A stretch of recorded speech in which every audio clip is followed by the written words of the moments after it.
in theaters.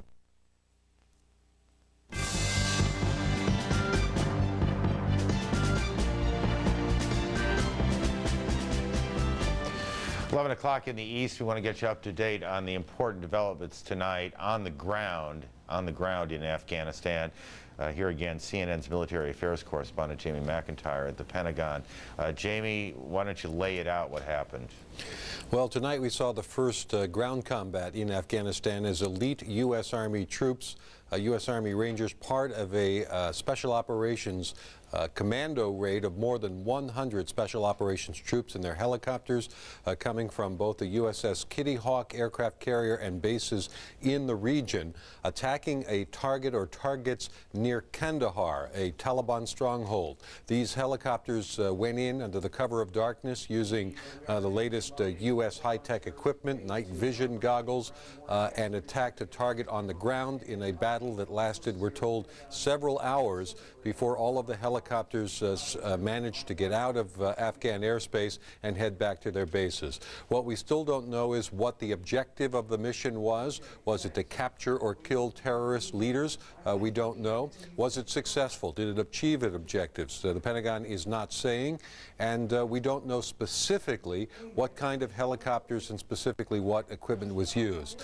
We do know that at least 2 American servicemen lost their lives in this operation, not in Afghanistan, but in a helicopter crash in Pakistan, a search and rescue helicopter that was standing by to assist if the combat forces needed it, apparently crashed in an accident. Again, 2 people killed there, but the helicopter's unit, the branch of the service it's from, and the names of the people dead have not been released by the Pentagon, which has actually released very little information about this. Now, we're told perhaps tomorrow the Pentagon will provide on the record some official details of what happened in this mission, but as for tonight, we're still left wondering exactly what it was all about.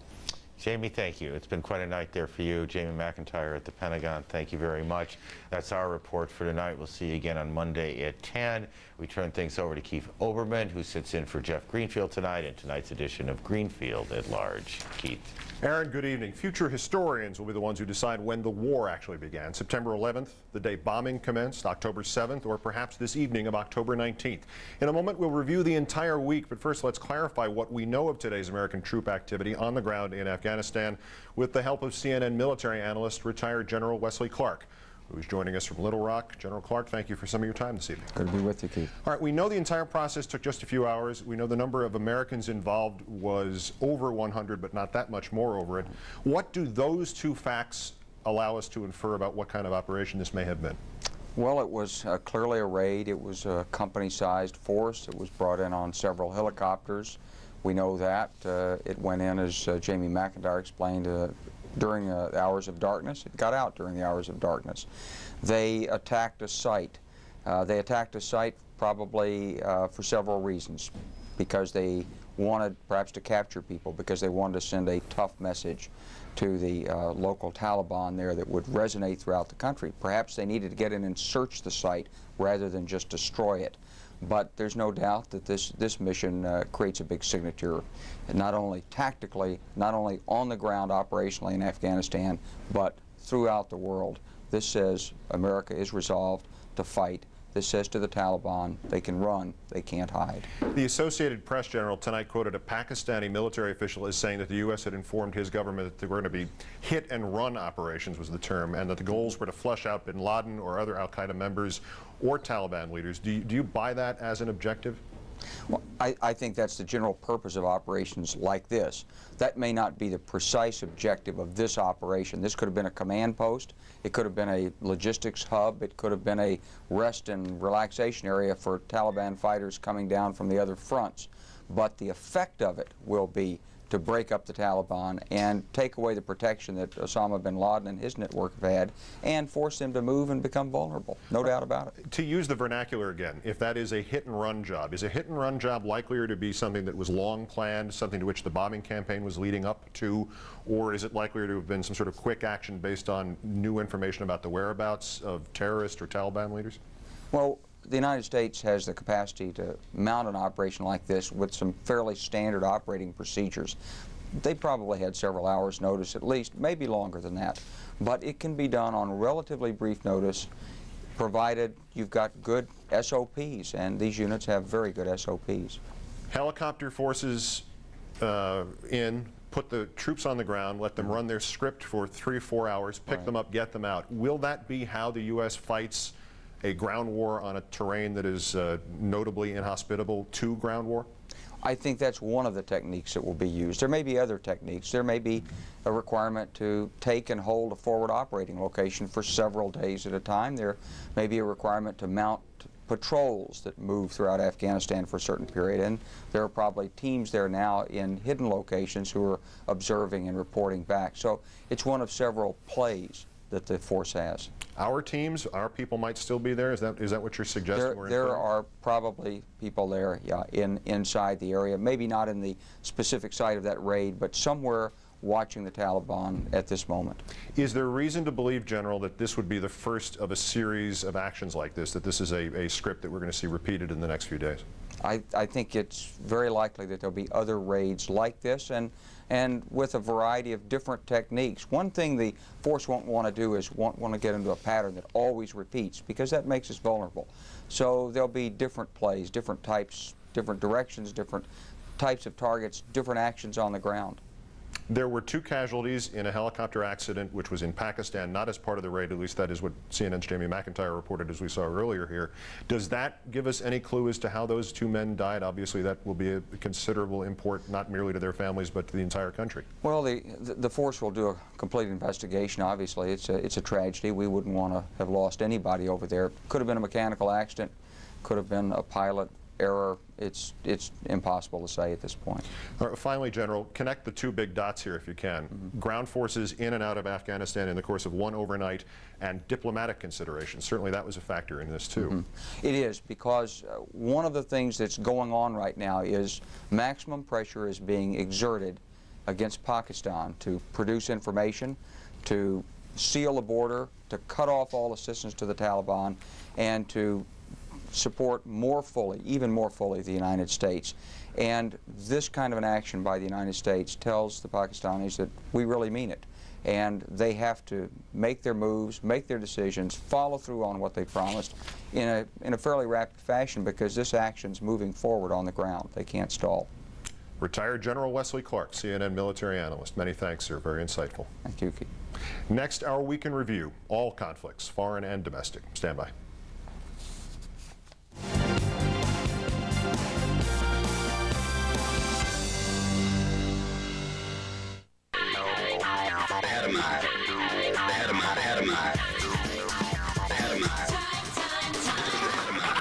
High-definition television, made possible by Panasonic.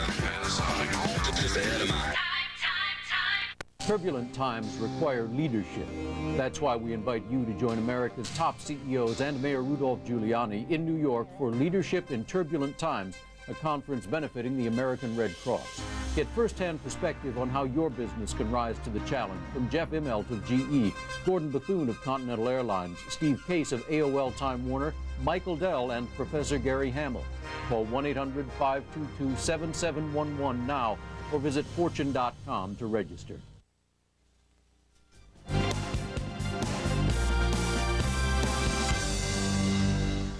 Keith Olbermann in for Jeff Greenfield tonight. Besides the new turn of the ground war in Afghanistan tonight, it has been an extraordinarily busy week, one which included an anthrax threat that led the House of Representatives to take an unusual long weekend.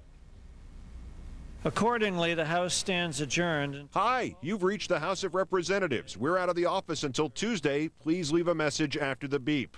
A serious decision that unleashed some serious satire. The House of Representatives, they're taking a nice long break, a nice long weekend break. Head for the hills. Yeah.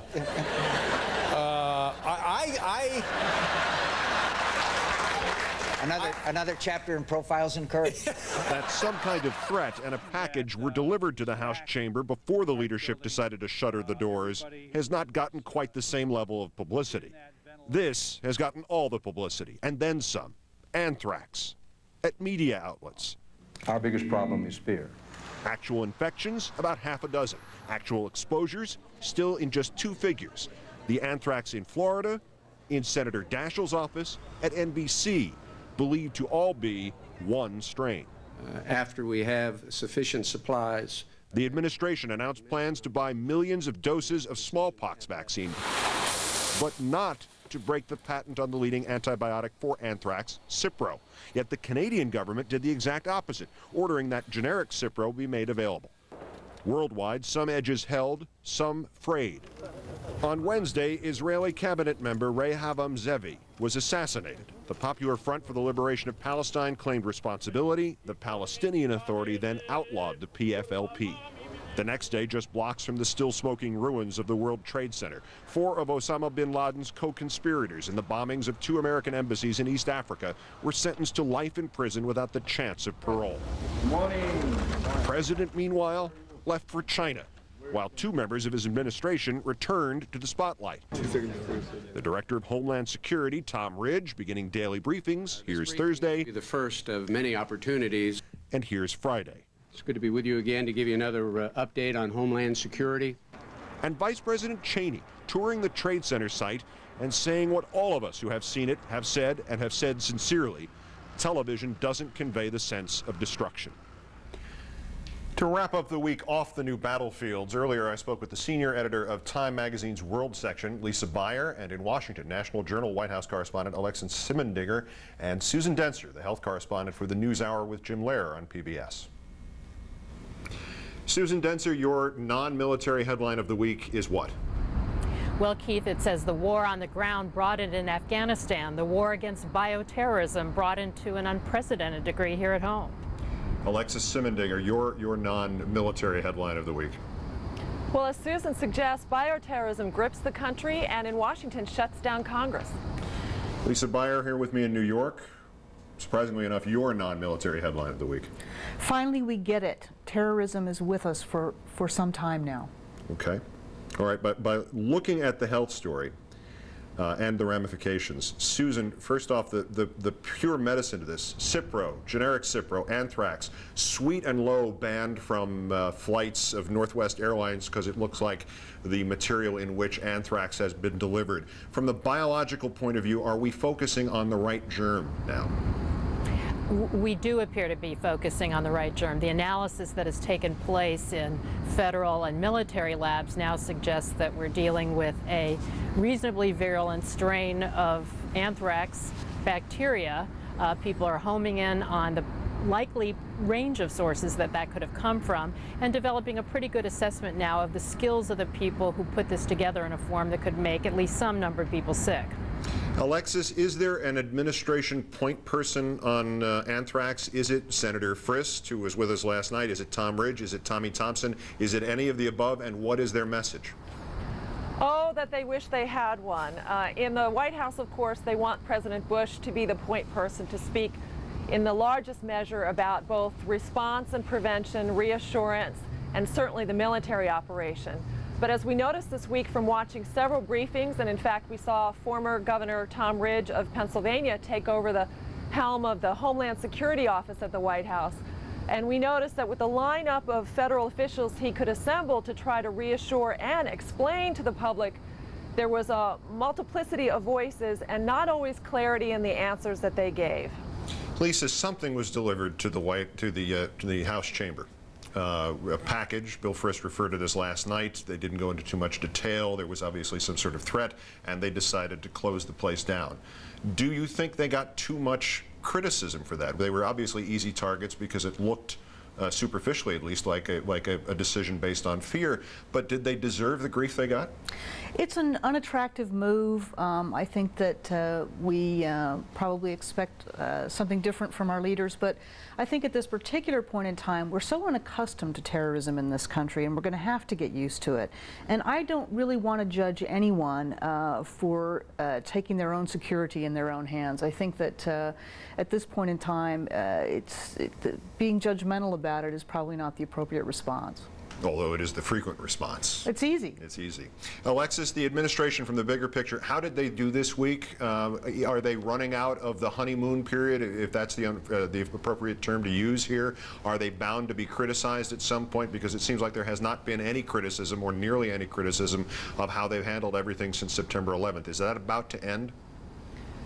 Well, Keith, one of the things that you notice is that the president himself still has a great deal of support from the public in terms of the way they view his job.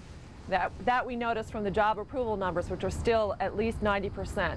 The interesting thing that happened this week, I think, is that events began to overtake an administration that's struggling to try to deal with a lot of things on a lot of different fronts. And in terms of the administration presence, where is the federal government? You saw this week that they were everywhere trying to do a lot of different things. The president went away to China this week, is trying to do two things, both represent the United States at an economic sort of forum that happens every year. Normally we would be talking about the economy and trade at that Shanghai meeting. Instead, he's also trying to wage a war. We saw the vice president go to New York and talk again about the disaster that happened on September 11th and use very harsh words to describe both the extent and the duration of this particular war. And then back here in Washington, we saw Congress reacting with some fear and trepidation to what was happening through the Postal Service, and at the White House, this great effort to try to harness all of the expertise and knowledge within the White House and the rest of the administration to reassure the public. Susan, there was a mixed message, certainly, if not just from the administration, then from the government as a whole to its people. Do you think the administration is liable to be criticized purely on the biology of this thing? Is that where there might be some vulnerability? Is somebody going to come out and say next week, we don't know what the government wants of us? Well, I think the main thing that the government is asking us to do is, somebody once said that the mark of intelligence is to be able to hold two contradictory thoughts in your head at the same time. And what the government is in effect asking us all to do is behave as if everything is perfectly normal, while we also behave as if to avoid risk of becoming infected with anthrax or opening suspicious packages or what have you. So this is where the government, I think, is at this point getting mostly tripped up, because one message seems to, in many cases, obscure the other message, whereas in fact, we really do have to keep both messages in mind. As to the government putting out information about anthrax day by day, there were some missteps. There were things said, unsourced press reports that seemed to indicate things were going one way, that the anthrax had been weaponized, that it seemed to have been created by some very serious, nasty terrorists, who perhaps even a state-backed enterprise, and they backed off that considerably today and suggested that it was not, in fact, weaponized. But part of this is in the game of analysis. It's a very difficult analysis to undertake. It requires genetic analysis, other fine laboratory techniques. But I think slowly but surely the message is coming home on what it really appears to be. Susan, let me follow up on that. Did they seem to act quickly enough on the potential other threats everybody has mentioned in the last week? The frightening prospect of perhaps anthrax being merely the first course, and perhaps smallpox being the main course.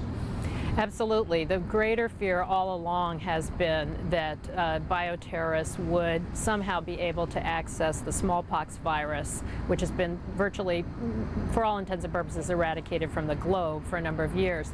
And we have no adequate defenses against it. Most of us who were immunized for smallpox years ago, the immunity has worn off. It's a viral infection. It's spread quite readily from person to person, and it's very, very deadly very quickly. So this has always been perceived as the bigger threat. To our knowledge, no one has been able to find out a way to disseminate large amounts of smallpox virus quickly, but that is obviously potentially in the planning stages of any serious bioterrorist. So what the government has done this week is say, we have to stockpile 300 million doses of smallpox vaccine, which is a major, major undertaking, because many fewer doses of that exist currently. And frankly, there are many drawbacks to the current vaccine. We suspect that a whole new line of vaccine is going to have to be produced. Lisa, let me ask you here about what has sort of gotten knocked into third place. You have the military aspect, you have terrorism, and the sub-headline of bioterrorism. But there are also all the diplomatic concerns, and it really did get kind of fly under the radar screen, with no pun intended on that. But the impression that the Saudis are no longer on our bestest friends list. There has been criticism of them. There has been criticism that they did not step up on the banking issues relating to bin Laden. is the administration, do you think, helping get that criticism out? Has there been some criticism through the media? I think this criticism comes from a misunderstanding of our relationship with Saudi Arabia. I think the notion that Saudi Arabia is our great ally is a little bit of an exaggerated notion. Saudi Arabia is a preposterously different country from the United States. It's the type of country that we would absolutely abhor and stay as far away from as we possibly could, probably fund an opposition trying to overthrow that government if it weren't for the Saudi oil supplies. And I think we have to regard our relationship with Saudi Arabia through that prism and not through some false notion that we are natural allies and that they would naturally support our interests and vice versa. So that's my answer to that question. Well, let me follow, if you want to handle another tough one here, let me follow that with this subject of terrorism firsthand in the Middle East and what you have seen of it and what we seem to be seeing of it and whether or not there is reason to presume, and I'll open this up to everybody, but let's start here, presume that anthrax and the discovery of the C4 explosive in the bus station in Philadelphia today and the September 11th attacks are likely to be all related, or are they just opportunists following up on September 11th? I'm in a minority here, but I'm personally mystified by the assumption on the part of so many people in this country that they're not connected. I mean, it's sort of like, let's say I'd run afoul of the mafia for some reason, and the mafia had very publicly announced repeatedly over and over again and with great detail that the mafia was going to wipe out my family. And then, sure enough, one day, one of my relatives was knocked off, and it was very clear the mafia had done it. Okay, that's September 11th. Then after that, certain of my relatives started getting poisoned.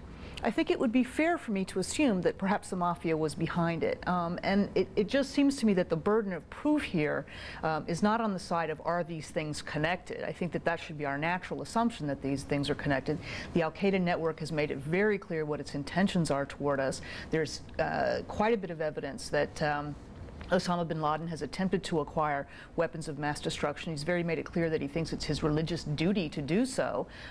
It seems to me that we should be assuming that these things are connected. Alexis, what do we think in regards to Philadelphia and the fact that what was found in that bus station today had no detonator? In other words, it appears to have been stored there for some other purpose.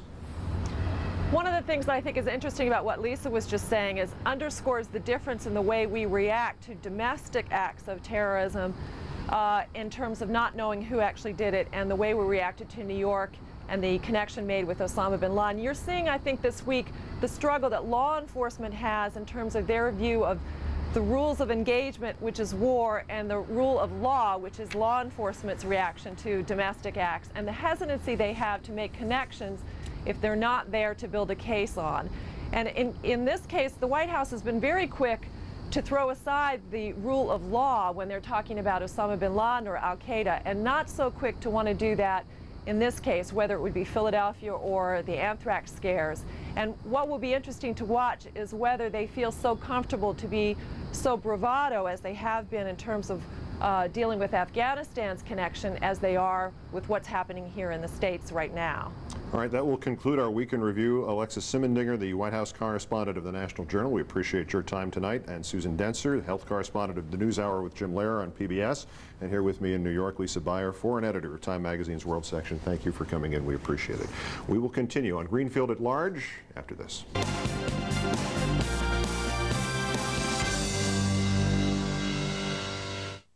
Making the connection between the people and issues inside the political scene. Judy Woodruff, another reason why you can depend on CNN. Personal Touch Car Wash is your one-stop vehicle center offering 3 prompt convenient services. First, we offer a full-service car wash that cleans and protects any size vehicle from 4x4s to sports cars and vans. Second, we offer a full-service oil and lube center with trained technicians dedicated to service your foreign or domestic vehicle. Third, our custom auto detailing will bring back your vehicle to its showroom condition, satisfaction guaranteed. Conveniently located off Exit 8 on I-91, Personal Touch Car Wash is the area's premier total car care center. Visit our website today. When Wall Street's closing bell rings, the action for investors is just starting, and CNBC's Market Wrap covers it all. Wild day. We have our market reporters positioned all over. Earnings reports. We'll let the numbers do the talking now. Extended trading hours. Are there buying opportunities out there? And those big announcements that come only when the markets close. You better believe it's not over yet. Market Wrap, your guide to investing on both sides of the bell. Budget Transmission Center. We'll fix it right and save you money. Be strong, America. This is CNN.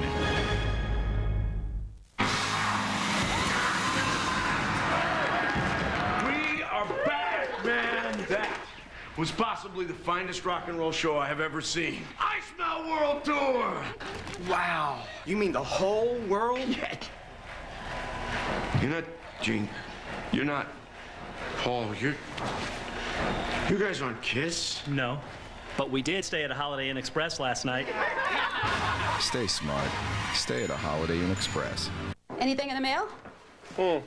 Junk. Hey, look at this. What? A credit card pre-approved. You know what that means? We already have a credit card. But it's pre-approved. What do you want? A trip to Bermuda? The Caymans? Yeah. Or a nice dinner out. You know what I want? A house. Using credit wisely is the first step toward owning a home. Call for the free guide on credit from the Fannie Mae Foundation and for a list of lenders and credit counselors. In the last 10 days, a West Milford, New Jersey man has been charged with obstructing the mail after he sprinkled grated cheese into an envelope, wrote Muhammad in Jersey City as the return address, and put it in a mailbox. It shut down a Newark area post office for 3 hours. Frightened employees in a Seattle TV newsroom called 911 after somebody discovered an opened envelope that had spilled white powder onto a desk. According to a police report, they were mere moments away from calling a full-scale hazmat emergency when somebody in the newsroom said that the powder was just crushed peppermint lifesavers. How did this somebody know? Turns out he had crushed the lifesavers and he had sent the envelope. The man was the assignment editor of the TV station. Well, sure, he should have known better, but it could have been worse. He could have just walked into his own newsroom and sprinkled powder all over the place. That's what a TV reporter did in Des Moines. He was fired. So how to best serve your country now? Ixnay on the Practical Oaks J. I'm Keith Olbermann. Jeff Greenfield returns Monday night as we leave you the briefest recap of tonight's headline. More than 100 U.S. troops involved in the first reported U.S. ground action in Afghanistan, flown in and out by helicopter. Target results yet to be announced. 2 U.S. fatalities confirmed in an accident involving a support helicopter in Pakistan. Their identities have not yet been released. Lou Dobbs' Moneyline is next. Thanks. Good night.